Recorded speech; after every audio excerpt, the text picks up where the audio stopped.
ಯುವರಾಜ್ ಕುಮಾರ್ ದಾಂಪತ್ಯದಲ್ಲಿ ವಿಚ್ಛೇದನ ಸುದ್ದಿ ಹಿನ್ನೆಲೆ ಸಪ್ತಮಿಗೌಡ ಎನ್ನಲಾದ ಆಡಿಯೋ ಒಂದು ಸಾಮಾಜಿಕ ಜಾಲತಾಣದಲ್ಲಿ ವೈರಲ್ ಆಗಿದೆ. ಹಾಯ್ ಸರ್, ಅಂದರೆ ಇವಾಗ ನಿಮ್ಗಾಗಲೇ ವಿಷಯ ಗೊತ್ತಾಗಿರುತ್ತೆ ಸರ್ ಏನಾಗಿದೆ ಏನು ಅಂತ. ಬಟ್ ನಾನು ನಾನು just asking for one chance sir, ನನ್ನ ಸೈಡ್ ಆಫ್ ದ ಸ್ಟೋರಿನೂ ಕೇಳೋಕ್ಕೆ. ನಾನು ತಪ್ಪು ಮಾಡಿಲ್ಲ ಅಂತ ಹೇಳ್ತಾ ಇಲ್ಲ ಸರ್, ಖಂಡಿತವಾಗ್ಲೂ ನನ್ನಿಂದ ತಪ್ಪಾಗಿದೆ, ಇಲ್ಲ ಅಂತ ಹೇಳ್ತಾ ಇಲ್ಲ.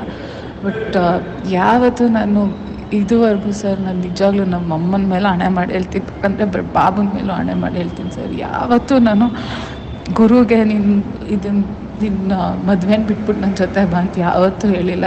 ತುಂಬ ಸತಿ ಹೇಳಿದ್ದೀನಿ ಸರ್, ಬೇಕಂದರೆ ನೀವು ಅವನೂ ಕೇಳ್ಬೋದು, ಯಾರನ್ನಾದರೂ ಕೇಳ್ಬೋದು. ದಟ್ ಇದನ್ನು ವರ್ಕೌಟ್ ಮಾಡೋದು ತಪ್ಪಾಗುತ್ತೆ, ಬೇಡ ಅಂತ ತುಂಬ ಸತಿನೂ ಹೇಳಿದ್ದೀನಿ ಸರ್. ಹೌದು, ಇದು ನಿಮ್ಮ ಸೆಟ್ಟಲ್ಲಾಯಿತು, ಅದಕ್ಕೆ ನಿಮ್ಗೆ ನಮ್ಮ ಮೇಲೆ ಎಷ್ಟೇ ಕೋಪ ಇರ್ಬೋದು ಸರ್, ಅದು ಪರವಾಗಿಲ್ಲ. ಬಟ್ ನಾನು just request sir, I just want ನನ್ನ ಸೈಡ್ ಆಫ್ ದ ಸ್ಟೋರಿ ಕೇಳೋಕ್ಕಷ್ಟ. ನಮ್ಮ ಮನೆಗೆ ಬಂದರು ಎಲ್ಲ ಸರ್, ದಟ್ ಐ ಪ್ರಾಮಿಸ್ಡ್ ಅವ್ರಿಗೂ ದಟ್ ನಾನು ಏನು ಮಾತಾಡೋಲ್ಲ ಆ ಥರ. ಅವರು ಅಂದರೆ ಗುರುದು ಫಸ್ಟ್ ಸಿನಿಮಾ, ನಿಮಗೂ ಇದು ವೆರಿ ಇಂಪಾರ್ಟೆಂಟು. ಎಲ್ಲರೂ ಇಷ್ಟೊಂದು ದುಡ್ಡು ಹಾಕಿ ಇಷ್ಟು ಕಷ್ಟಪಟ್ಟು ಸಿನಿಮಾ ಮಾಡಿರ್ತಾರೆ, ನಾನು ಅದಕ್ಕೆ 100% ನನ್ನ ಮಧ್ಯ ಬರಲ್ಲ ಸರ್. ಬಟ್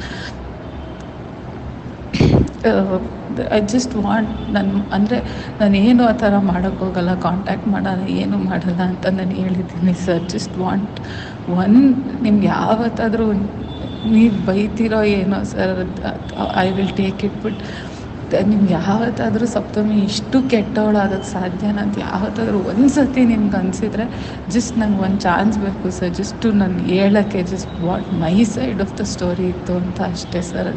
ನಿಮ್ಗೆ ಓಕೆ ಅಂದರೆ ಹೇಳಿ ಸರ್, ಅಲ್ಲಿ ಜಸ್ಟ್ ಕಮೆಂಟ್ ಟಾಕ್ ಅಷ್ಟೇ. ಹೌದು ಸರ್, ನನ್ನಿಂದ ಇನ್ನೊಬ್ರಿಗೆ ನೋವಾಗಿದೆ, ಎಲ್ಲ ಆಗಿದೆ, ಎಲ್ಲ ನಾನು ಒಪ್ಕೊತೀನಿ ಸರ್, ತಪ್ಪೇನದು ಇಲ್ಲ ಅಂತ ಹೇಳ್ತಾ ಇಲ್ಲ. ಬಟ್ ನಿಜವಾಗ್ಲೂ ಸರ್, ನಾನು ನಂಬಿ ಮಾಡಿದ್ದು ಸರ್ ಇದು. ನಾನು ಅಂದರೆ ನನ್ನ ಗುರುದೂ ಅವ್ನು ನನ್ನ ಹತ್ರ ಬಂದಷ್ಟು ಹೇಳ್ಕೊಂಡ ಮೇಲೆ ನಾನು ನಂಬಿ ನಾನು ಮಾಡಿದ್ದು ಸರ್. ಇಲ್ಲಾಂದರೆ ನಾನು